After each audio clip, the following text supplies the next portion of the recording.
Hey, so good morning and welcome everybody. We have a couple of attendees hopping on. We're looking forward to getting started. My name is Chris Rea. Welcome to another installment of the Energy Efficiency and Resource Management Council's 2021-2022 Energy Lecture Series. Today we're going to be focused on the business community. So we have a great panel of some business leaders in Rhode Island who are going to be talking about some of the energy challenges that Rhode Island is facing and what are some of the innovative solutions we can do to address them. Just a couple of things right off the bat. If you do have any questions, feel free to pop them into the Q&A feature of Zoom. You can put them into the chat room of Zoom. If you're watching on Facebook Live on the EERMC Facebook page, feel free to put them in the chat box or the comment box on Facebook. We will be monitoring that as well. But I'm going to get out of the way and let everybody kind of get started here. So first off, Sue Anderbois, member of EERMC, thank you so much for being here. Sue has just some intro welcome remarks on behalf of EERMC. She's going to tell us what the council is working on and what we're doing here today. Sue? Awesome. Thank you so much, Chris. Good morning, everyone, and thank you so much for taking time out of your busy holiday schedules to join us today, especially since the holidays are right around the corner. So I know you all are so busy. So my name is Sue Anderbois, and I am proud to serve as a member of the Rhode Island Energy Efficiency and Resource Management Council, which we call the EERMC, and I represent environmental issues on the council. As my day job, I am also the Climate and Energy Program Manager at the Nature Conservancy here in Rhode Island. For those who aren't familiar, the EERMC was established in 2006 to oversee the procurement of energy efficiency in Rhode Island and to make sure that all Rhode Islanders get the maximum benefit from the state's energy efficiency programs. The council consists of 15 governor-appointed members representing various different interests, including small and large businesses, homeowners and renters, nonprofit organizations, municipalities, environmental concerns, energy codes and designs, and energy regulation and law. We meet every month, and we encourage members of the public to come and participate in the energy efficiency planning process. And just so you know, for now, our meetings are hybrid, where counselors are meeting in person, but members of the public are welcome to join either in person or via Zoom. You can learn more about us on our website at rieermc.ri.gov. I also want to once again thank you all for joining us for the second installment of our 2021-2022 EERMC Energy Lecture Series, which is an educational initiative we launched this year in an effort to shine a spotlight on some key energy efficiency issues impacting Rhode Islanders today. Today's discussion will focus on what Rhode Island's business community is doing, or what they can be doing to enhance energy efficiency and play a role toward helping the state address some of our pressing energy challenges. We're thrilled to welcome an excellent panel of business leaders operating here in Rhode Island. Joining us today are Laurie White, the president of the Greater Providence Chamber of Commerce, Tom Giordano, the executive director of the Partnership for Rhode Island, and Julian Dash, the founder and CEO of the energy consulting firm Copacity. Laurie, Tom, and Julian, thank you all in advance for your expertise and insights throughout this morning's conversation. On behalf of the EERMC, I wish you all a very happy holiday season and wish you all the best in the new year. So now I'll turn it over to Laurie, president of the Greater Providence Chamber of Commerce, to get things started. Thank you so much. Thank you very much, Sue. And it's a pleasure to be here today to moderate the second in this very important lecture series on energy efficiency. And Sue has formally introduced our panel.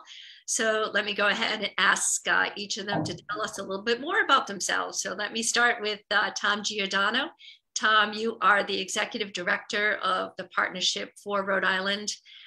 Tell us a little bit about your work with the partnership, who are your members, and how are you entering this space and the discussion? Yeah, Laurie, thank you so much. And thank you to the council for hosting this. It's fantastic that we can talk about energy efficiency and those concerns from the employer side. The Partnership for Rhode Island is a 5-year-old organization. It is 13 members of most of the largest employers in the state, represented by their CEOs and CEOs only. So there's no proxies at meetings, which allows for really great discussion. And we're excited to step into the energy field and energy focus area about 18 months ago, following up on Governor Raimondo's 2030 goal and hoping that we can help accelerate that with some of the partners on this call and beyond. Thank you, Tom. We also are very pleased to welcome Julian Dash, and Julian is the founder and CEO of Copacity. And prior to founding Copacity, Julian was very well known as the energy efficiency lead specialist at the Commerce Corporation. And Julian, it's great to see you again, and tell us a little bit about Copacity. Same here, and thank you for having me. Yes, prior to my consultancy, I ran the state renewable energy office, and we've done everything from founding the offshore wind projects to leading the incentives that are really driving renewable energy today. But now, as a consultant, we work primarily with a wide range of organizations, both public and private, and really strive to make sure that if you have a clean energy goal, we find the best way for you to achieve that, both philosophically and economically. And so we really make sure that every project that we do is a good project, is a project that saves your organization money while at the same time reducing your carbon footprint. So Julian, give us a little bit of a sense of the kind of work that you do with your clients. So someone calls you and says, hey, I want to, as you said, reduce my carbon footprint. I think my energy efficiency profile is not as good as it could be. Walk us through a little bit about how you go about addressing your clients and some of the results that you help them achieve. Well, that actually is probably the first call that we get. Folks call us and say, hey, we want to save money by going renewable. And we help them with that. But at the same time, it's regardless of if I can give you 30, 35, whatever percent savings on your electricity bill, have you reduced the amount that you're going to use first? And so they typically go through an energy efficiency audit. They do efficiency measures across the board. And then we help them with getting renewable energy solutions to save on what they're actually spending on electricity. But the first part is, how do you reduce how many, in this case, kilowatt hours that you're actually using?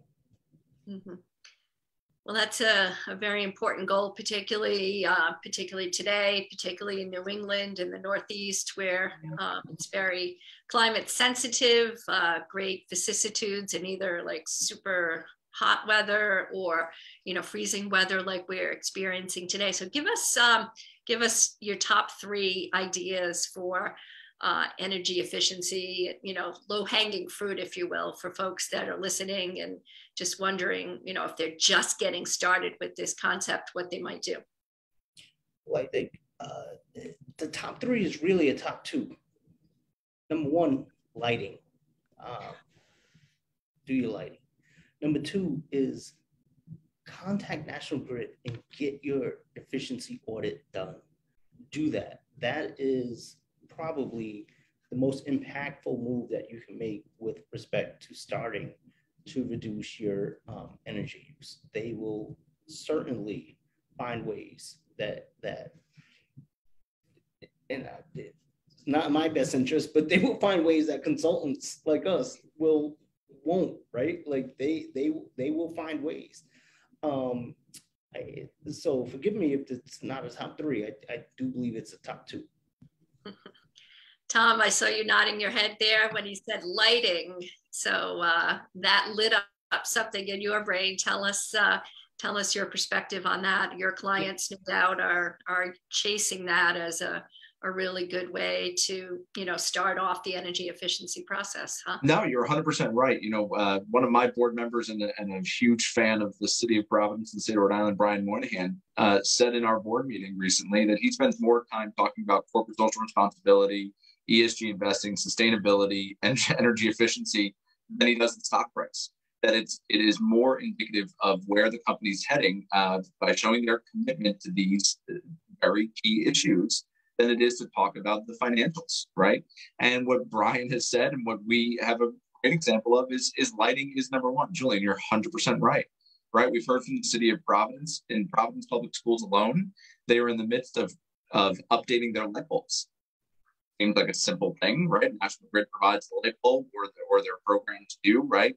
EERMC has make sure that happens in the right way.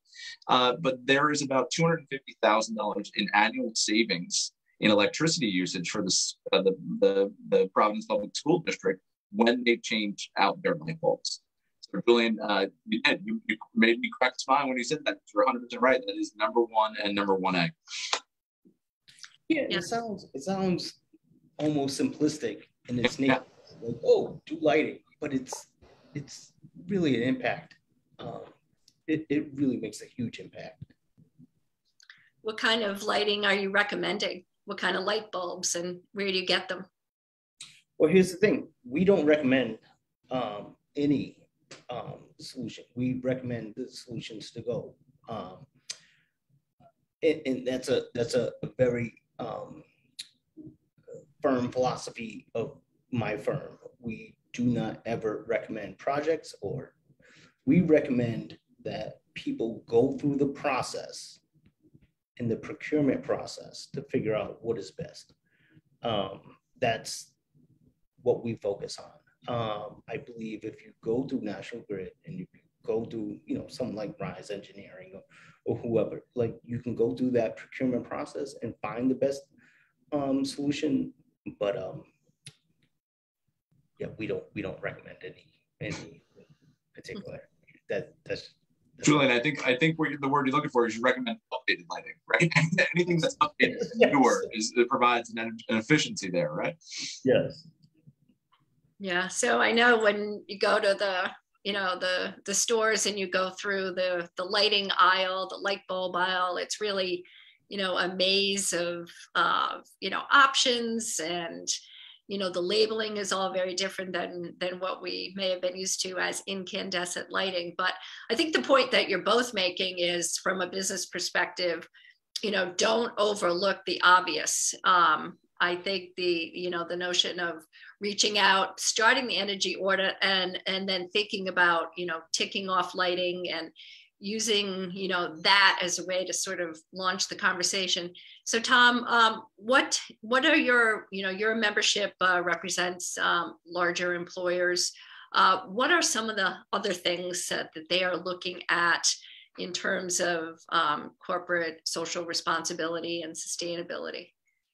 Well, certainly resiliency, right?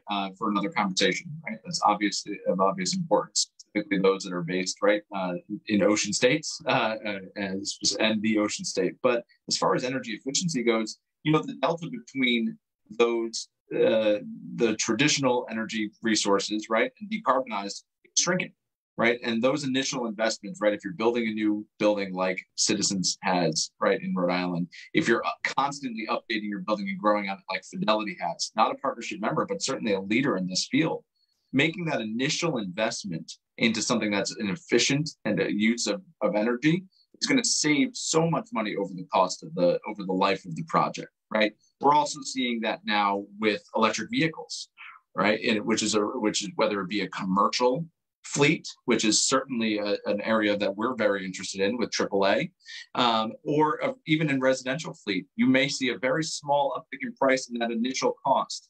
But in the 2, 3, 4, 5 years going, you are saving money by making those investments, right? The actual definition of investment. So my board members will continue to do that, right? Hopefully look long-term, not looking for very short-term wins or to plug holes, but to say we want to invest in a better, more efficient building. And frankly, it means a lot for their reputation. And I think this is not something that's window dressing anymore. Companies take this seriously. shareholders take this seriously. And companies need to show that they're not just throwing a solar panel on their roof and talking about it every day, but actually, playing a better role in the environment. And I think that a lot of the companies we have in the state are doing that. We have some reaction coming in through the chat. We are live on Facebook, and Harry is pointing out that Ocean State Job Lot has converted all of its stores to LED through the incentive programs that Julian was referencing that started with the National Grid audit.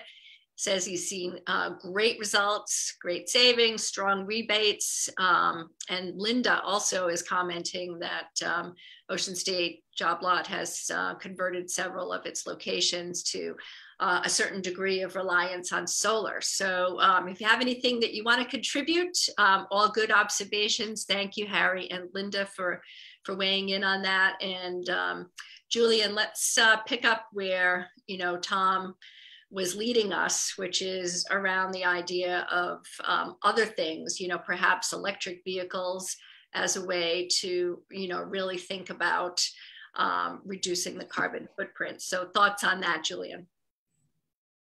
Well, electric vehicles are great. I have an electric vehicle, and, we have to build the infrastructure. I think, if I build on what Tom was saying, is it took me a while to make this point to most of my clients when I speak to them. And I say, when is the last time you have not paid an electricity bill? 10, 20, 30 years. You're always going to have an electricity bill. Okay, let's figure out how to reduce that. And that's really driving the business case for going clean, going green. And once people realize that, it's like, yeah, we're going to pay electricity for the next 20 years, next 30 years. We might as well enter into a 20-year contract that's going to reduce that. And that's been, I think, the driver of a lot of the renewable energy and clean energy and energy efficiency measures that we've seen. It's not so much the upfront cost. It's more once you realize, all right, over the next however many years, you're going to save. That's what's driving it. And I think when you realize that, that's what really motivates people to take the initiative and do it. Yeah. That's a really good point. So there's, two streams of thought here. You're talking about, the dollars and cents, the actual ROI, but also I think a lot of people are really sensitive to what they can do truly to become a greener company, a greener organization, or, even just in, within their homes or their small businesses. There's so much that you can do. So we are talking with Tom Giordano, who is the Executive Director of the Partnership for Rhode Island, as well as Julian Dash, the founder and CEO of Copacity. We're talking about energy efficiency. We're talking about renewables. And this is lecture number 2 on behalf of the Energy Efficiency and Resource Management Council. We are live on Facebook. We are taking your questions and your comments. And Julian, you talked about the 2 top things that businesses can do to really embrace this in a big way. And we've talked about lighting, that was number 1 and number 1A, as Tom pointed out. But the other thing you mentioned was the energy audit. And I'm wondering if you can tell us a little bit about how to get one started. I presume there's no cost for that. And how long does it take? No cost. If you see me looking off to the side, I'm literally looking at a client's electricity bill. No cost. Find your bill, call the number. It's on everyone's bill, everyone's National Grid bill. You can call, I'm literally looking at a bill right now. You can call them and they will set you up with an energy audit. National Grid does do a good job with that. It's actually quite simple. Call them. It's on your bill. Call them. And they will have someone be it Rise or someone else, will come out and do an energy audit. I'm in the procurement business. I always say, hey, get multiple quotes, but even if you just do what's there, it's going to save you money.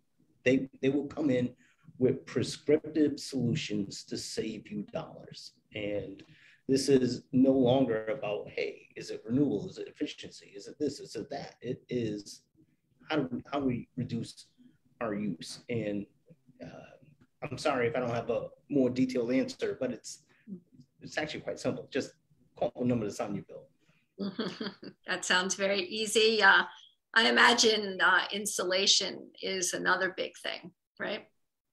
Well, yeah, that is where the whole procurement side of things, where I reside, is there's always levels to what you can do, and once you start getting into levels of detail in terms of lighting or boilers or efficiency or et cetera, yeah, you might want to contact more than one or two folks. You want to bid that out.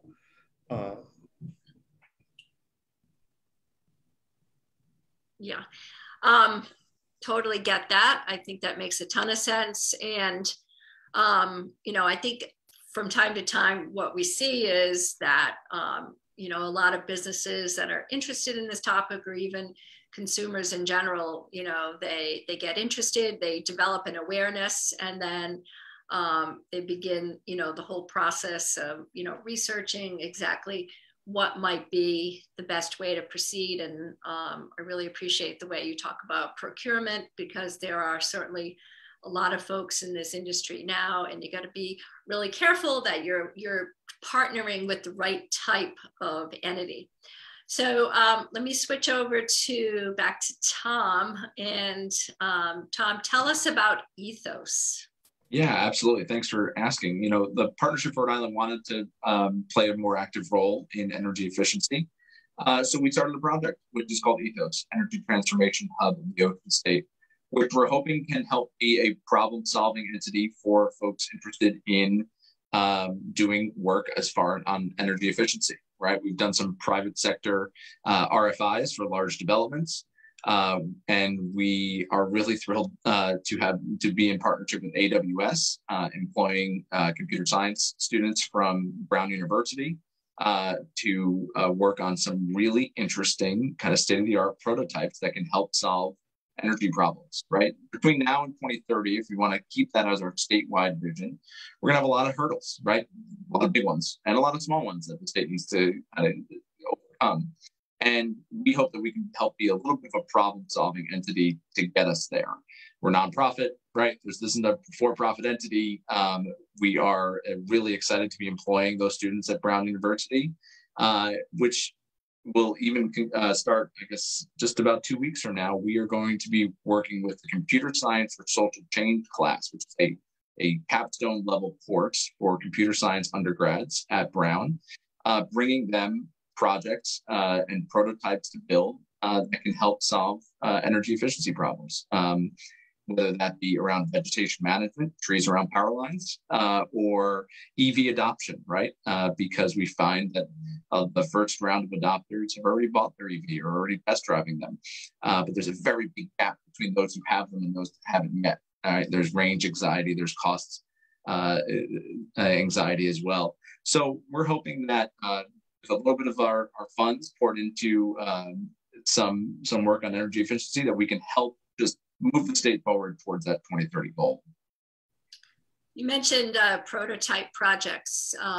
What are you thinking about in terms of how the students, how this capstone project can actually yield a prototype project that's something that Ethos can really run with? Yeah, absolutely. So I'll go deep for a minute on one of them, which will sound in the weeds, and excuse the pun, but vegetation management, which is the monitoring of trees that are close to power lines, is an enormous budget item for National Grid, and even bigger for PPL, because PPL is coming from larger states, right? What we are trying to do is prototype an aerial technology that will allow for tree identification. What does that mean? That literally means what type of tree we're looking at. Is it an oak tree? Is it a maple tree? Is it an ash tree?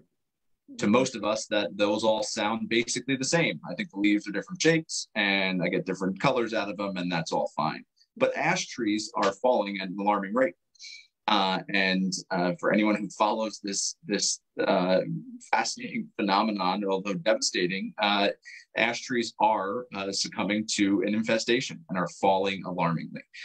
If National Grid, PPL, Cox, Verizon, and others who have investments on our lines can understand what types of trees are, you can better heat map the potential problems that are going to happen across the state. So that is a prototype that we're hoping to build. And we have some great folks from AWS volunteering their time. We have some very smart students getting paid to work on this. And we hope to maybe come back and share in 6 or 8 weeks a bit of a prototype. And at the end, everything is open sourced, which is really fun. So all of the code will be open sourced and will allow anyone to kind of take the project that we've built and go on it. So thanks for letting me dive into that, because it's an exciting thing that we're working on.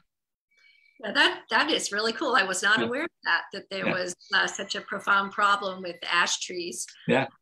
And the tree canopy obviously is, something that has been front and center on the minds of a lot of people, particularly in the urban areas, to make sure that the tree canopy remains robust and that there's cooling and other ways that we can prevent and protect plant sources and other things. But so I hope that that's a project that produces dividends, because when the ash trees fall, then they drag down the power lines, is what exactly right. Right. So whenever we have these crazy storms, these climate induced storms that we're seeing so many of, people lose their power and they're out for a couple of days and everybody's frustrated and the like. And unfortunately, National Grid is faced with a crush of, outages and has to bring in folks from, other parts of the country to help on a sporadic basis get everybody back. So this is all, part and parcel of driving up utility bills. So this is a great example. Exactly right, Laurie, right? National Grid's not spending their own money. They're spending ratepayer money when they do this, right? And the council knows this all too well, right? The more ratepayer money that we can save, the better. And getting ahead of big projects like this is why we started Ethos and why I hope that we can help make a dent. Julian, swinging back to you, any reaction to Ethos and the partnering of the partnership with very bright students from all across the state and coming up with, truly innovative, novel ideas that can be commercialized potentially? I think it's great. I mean, that's what we need. That is what we need. Pick your industry, right? This one would talk about energy, but that's what drives it. And I think it's going to be great. It's going to find new ways to, reduce costs and clean the economy, right? Clean how we produce energy. So it's a great thing. I saw someone, and Linda, I will call you after this. Linda just noted in the comments that there's opportunities in South Providence, and hey, I was born and raised in South Providence. I still live in South Providence, and there's great opportunities for local developments to happen. And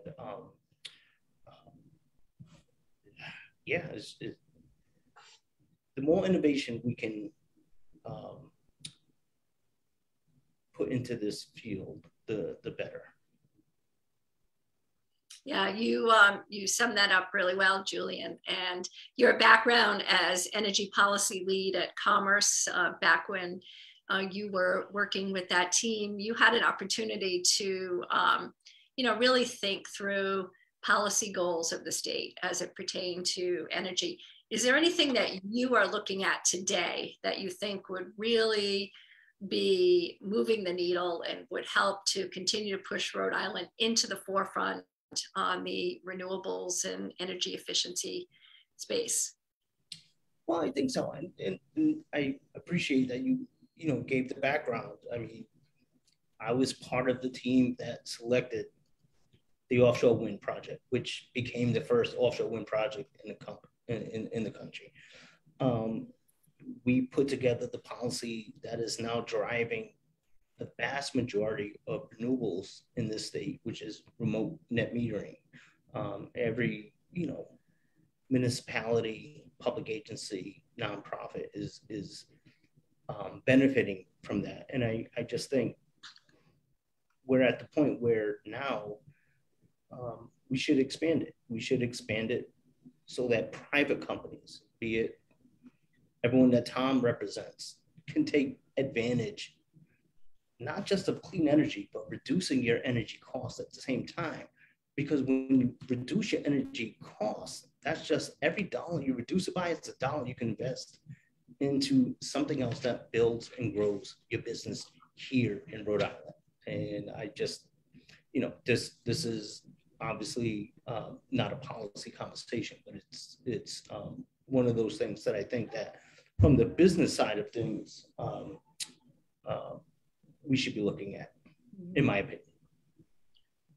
I know you've given this a lot of thought, Julian, and not everyone is as up to speed on some of the terms. So could you talk a little bit about remote net metering and what impact that has and how it's used? So remote net metering is not unique to me, but it is unique in how we went about developing it and implementing it. Basically, what it means is if you have an organization, a business, a company, or what have you, that's, for example, here in Providence, you're not going to be able to put a solar field or wind field or wind farm or what have you in Providence. But remote net metering allows you to buy renewable energy credits at a lower cost from a project that's built somewhere else remotely. So if you take, for example, downtown Providence client, they get all of their electricity from a wind farm in Johnston. They're saving 30% on their electricity bills. That's because remote net metering allows it to happen. Right now, it's not available to private clients, not available to companies. Most of our clients are, public agencies or nonprofits. I can tell you how many times I get calls from private customers who say we should be able to take advantage of this too. And I agree with it. We just need to change that. So I think it's a policy discussion that needs to happen. Mm-hmm. Tom, you're very much involved in policy discussions on this end as well.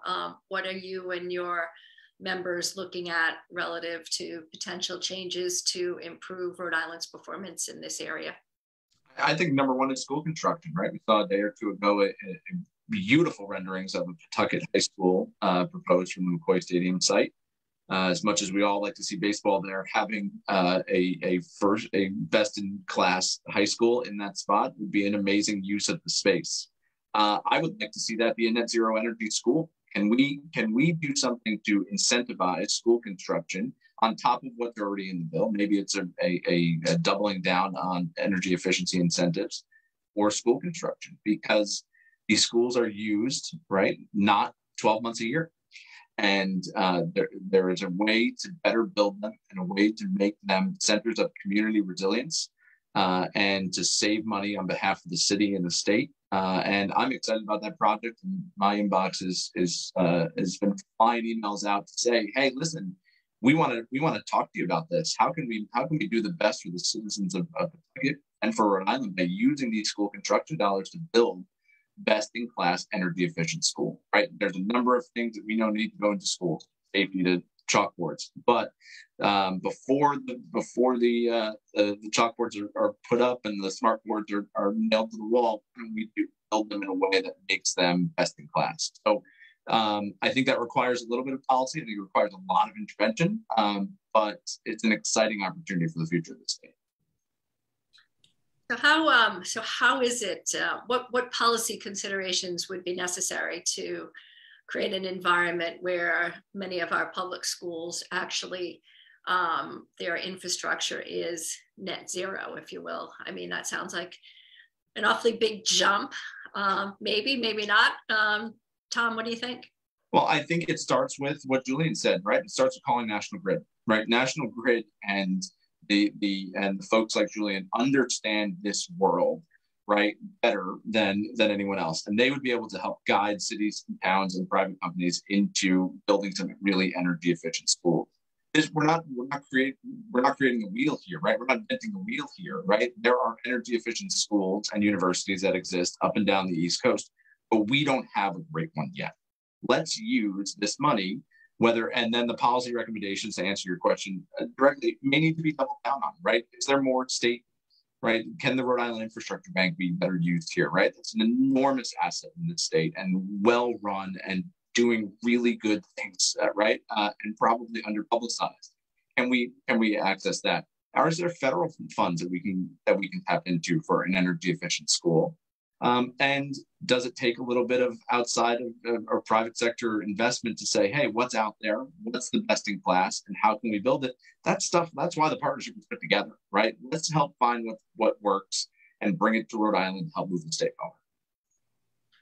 Julian, what is the best in class HVAC equipment profile look like, if you will? Well, I have 2 points. Number one, there is no best in class, right? Because everyone's building is different. And this is why I am very strong on procuring, finding someone who matches what you need best. Because we can talk generically about, oh, we should do lighting, but everyone's lighting profile is different. Everyone's lighting from when you need it, how you need it, how it's different. You need to find a partner. So I'd be hesitant to say there's a best in class anything. Even is a best in class solar project or wind project. No, you have to find what matches your profile the best. And I think that is probably one of the most important things that people need to understand when they go forward with, any type of energy or, quite frankly, any type of procurement. But I did want to touch on Tom's comments about, how do we get the schools there? And that's a policy decision. We need policymakers. We need people on school boards who believe in this. And this is coming from a long-term school board member of City of Providence. And once you decide that this is what you're going to do, it can happen. Tom, Julian is talking about some of the public policy streams of work in the public sector, and you are approaching it from private industry, and both strands really need to be activated in order to continue to make progress on this. So let me just redirect back to, if our listeners, viewers representing a private business, own a private business, what advice or what encouragement, Tom, would you give to industry leaders to, really begin to take this on? Because we talk about, what the large companies are doing. You mentioned Brian Moynihan, we mentioned Bank of America, we mentioned large employers with a vast amount of resources, but you don't have to be Bank of America to adopt a mindset of someone who has a corporate social responsibility sense, and a sense around sustainability, and a sense around that anyone and everyone has a role to play, even if it's a seemingly smallish role in, getting this movement to really accelerate. So what is your exhortation to private sector leaders? Well, I would say that we are in a really unique time, right? Where Sue, who gave us a great introduction, right? And the largest employers in the state, Nature Conservancy to National Grid, right? The AFL-CIO to the largest banks in town, all agree, right? This is a moral imperative and an economic opportunity for the state, right? So ask the right questions first, right? Call National Grid, do some research, call Julian, right? Let him talk to you for 30 minutes about what's possible. The other thing is, let's continue to push our state leaders to think big, right? Raimondo's 2030 plan, right, which is now sits at the hands of Governor McGee and his team. Let's continue to push for those big visions, right? Long-term planning. There's $150 million in an energy efficiency budget, right, in this state. Let's put it to work. And let's continue to move the state forward with big ideas and big picture movement. And I think companies can whether it's doing their local lobbying to their elected officials, doing their own part for their own storage units and their own insulation and their own lighting. But let's also continue to push our state forward and continue to ask our leaders to move the carrot out further and make us continue to work, because we can do something very special in this state. We have the infrastructure. We're built for it, right? The council's built for it. And if we can continue to set our bar high, I think we can reach it. Sue, our colleague from the EERMC, is listening with great attention to this, and she's giving you a shout out, Tom. She says, great points. Climate Jobs, RI announced a similar proposal last week for decarbonized schools. So essentially, well, tell us what a decarbonized school is. A school that can operate on renewable energy, right? And I don't mean to oversimplify it, but that's what it is, right? A school that is taking advantage of energy resources that are beyond the gas that's being pumped into it, right? So does that just mean solar panels on the roof?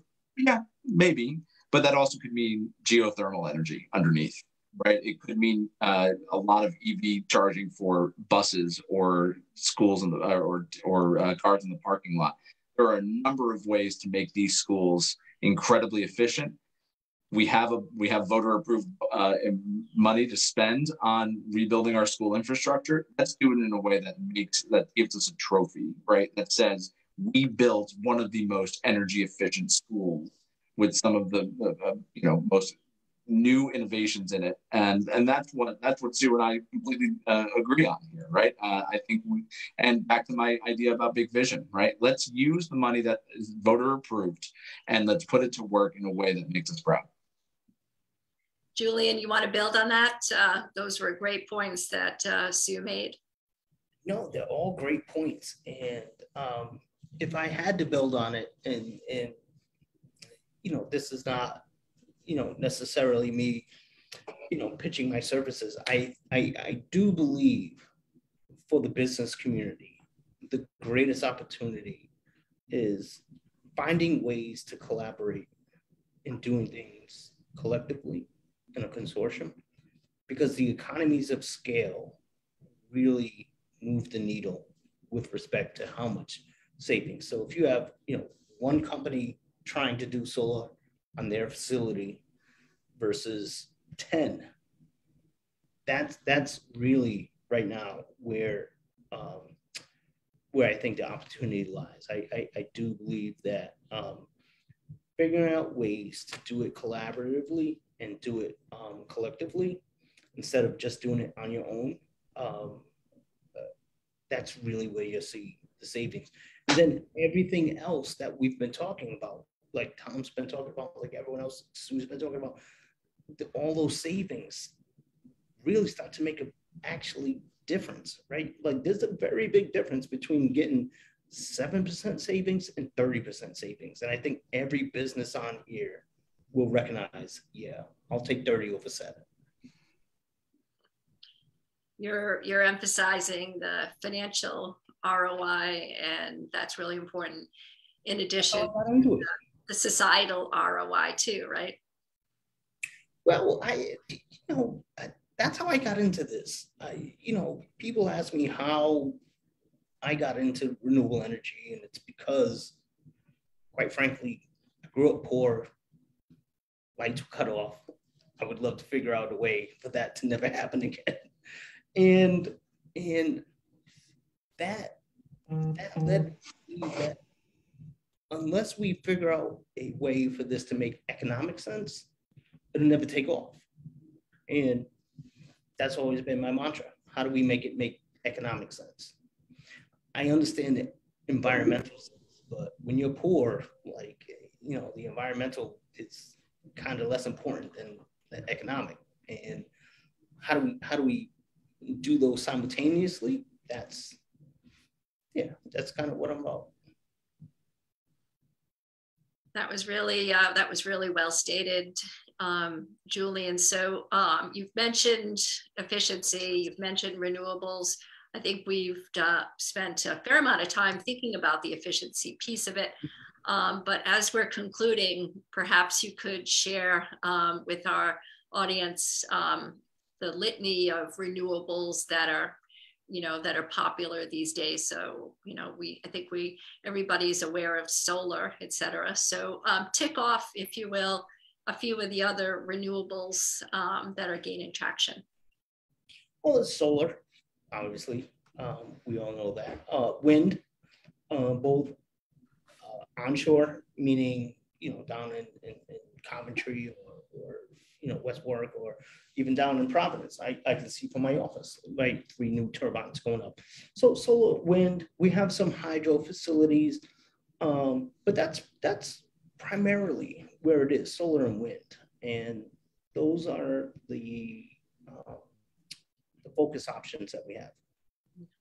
So with Rhode Island being a national leader in offshore wind, having being the first in the water, if you will, with the turbines, with wind, and now Ørsted. So I think that's an accomplishment that we can all be extremely proud of here in Rhode Island, to be able to be on the map and to be in a position to say, yeah, we did it first.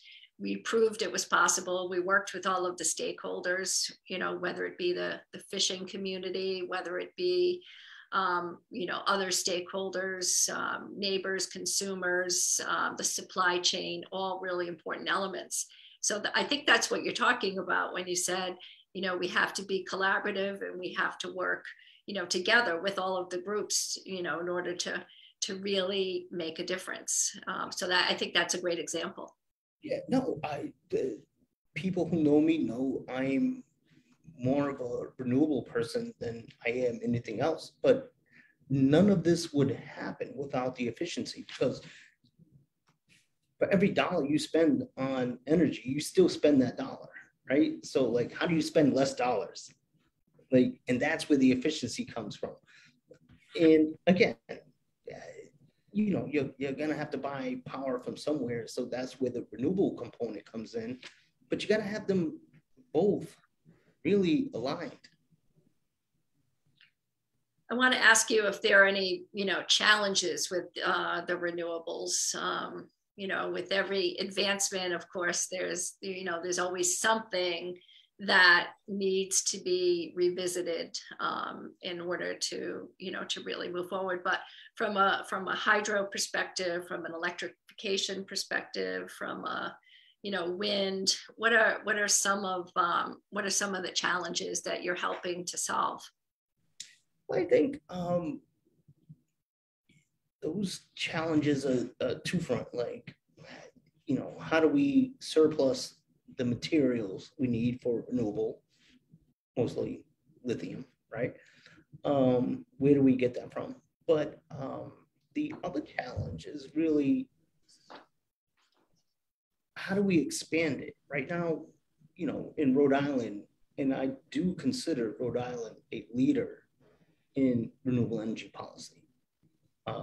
I understand we're a small state and we're not, compared to, New York and Massachusetts or what have you, but we are a leader in the policy. But how do we expand that to the private sector? And I think that's, the people on this Zoom are most interested. They can see their city or town, hey, they signed a contract that's saving them 30%. 35% on their electricity bills. Why is that not available to the major employers? And it doesn't even have to be the major employers, any private entity. So I think we need to expand that, because what happens is twofold. Number one, we expand renewable energy, but number two, we reduce the cost for operating businesses in our state, and they can reinvest those dollars into growing their businesses. So that's what I think. Tom, you've done a lot of reading on this subject. You're really become a subject matter expert on efficiency, renewables, corporate social responsibility, sustainability. Where would you direct folks if they want to learn more and to just, perfect their knowledge of what each of us can do from a business perspective to follow up on the points that you made? Well, again, on the efficiency side, I tell everyone, go to your national grid bill. It's right there. Like it's there. Go there. You can find everything you need from an efficiency standpoint on your national grid bill. And I know, plenty of people will be like, hey, that's not your best interest. It's not about my best interest. It's about the collective interest. Go to your national grid bill, find it. If you want to find information about renewable energy, you can certainly go to my website. I'm not here to, the purpose of this is not, business oriented. So like if folks want to follow up with me directly, they can. I'm not here to market myself. I'm here to give objective perspective. The name of your business is Copacity. So what is the URL, Julian? Thank you. Yes. Copacity. Yes. COPACITY. So is it copacity.com? Is that your website? Yes. Okay. Interesting name. I sort of get where you're coming from on that. What was the thinking behind naming it Copacity? So I've spent years working with clients on renewable energy, and I've really honed in on expertise on procuring renewable energy. If you want to make sure that you're getting the best project, you use us. It's that simple. And so Copacity is really just a play on words. It's co-working together. Capacity is obviously an energy industry term, and it's really, we are providing our clients with what they need to effectively and efficiently procure clean energy projects. Tom, we only have 2 minutes left, so I want to give you the same opportunity to tell us where we can learn more about what the partnership is doing, and perhaps you also have some suggestions on where people can turn to learn more about the issue. Yeah, I think that large employers, right, both Rhode Island based and nationally, are understanding that triple bottom line is real, right? You can help people planet and profits at the same time, and renewable energy is one of the rare instances where that is true. So I'd recommend anyone doing to do a little bit of your own research and decide, how you can how energy efficiency plays a role in your house, right? With Rise Energy, which I hope everyone actually did in their house, but also with in your place of business and anywhere that you manage or own, to start to think about how you can play a part in the triple bottom line, because everyone from the large companies that I work with down to the smallest companies can save money, help save the environment, and make it a cleaner place for their employees to work and their employees to live. So I think this is an amazingly wonderful discussion. Laurie, I think, again, thank you for moderating this. Julian, always good to see you, man, because I always learn something from you. And I think that this is a real opportunity for businesses to speak out and say, big vision for the state, triple bottom line is real, and let's clean up the state and make more money at the same time. So I'm really excited to be here with you all. And with that, I am going to turn it back over to our host, Chris Rea, to formally take us out. It's been great to be with you, everybody. Laurie, thank you so much. I know that we just finished with our panelists giving some tips on how to learn more and get involved. If you want to learn more about what the EERMC is up to, just head over to the website. That's www.rieermc.ri.gov.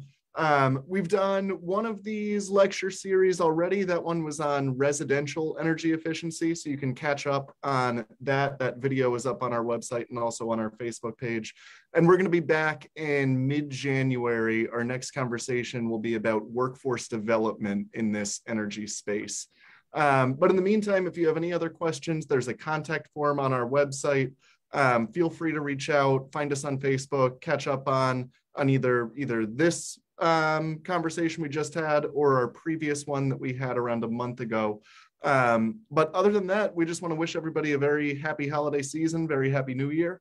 And we will be back in early January with some more conversation. So again, Laurie, Tom, Julian, Sue, thank you all so much for taking the time, and we will be back soon. I really appreciate it. If anyone wants to reach out, I'm sure, Chris, you can provide the contact. I would love to talk to anyone who is even thinking about all things efficiency, renewables, clean. Fantastic. Laurie, Julian, Sue, thank you all, and have a great rest of the day.